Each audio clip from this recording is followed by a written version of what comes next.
attitude toward the world. And I know many of you already have practices, and that's great. Feel free to take from this what you like, test it out for a few weeks, and see what resonates with you.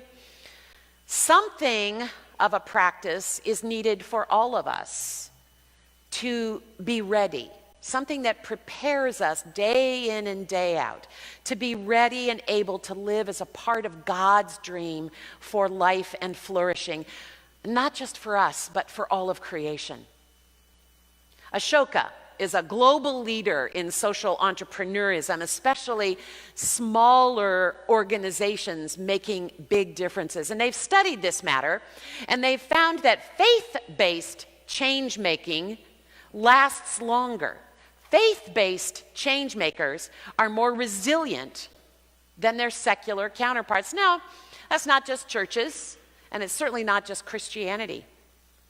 So when we are building community among ourselves, filling one another with hope and love, paying attention, showing up, cooperating with God, sharing our learning, holding one another accountable to make sure our efforts are in alignment with what God intends, all these things work together to give us a solid spiritual grounding.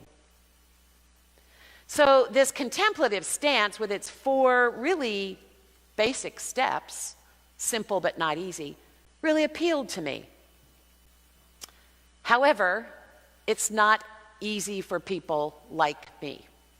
If you're one of those people who's inclined to jump into action quickly, see a need and meet it, you might already have been challenged by the first 2 parts of this. Show up. Pay attention. We watched Mary show up. We watched Joseph pay attention.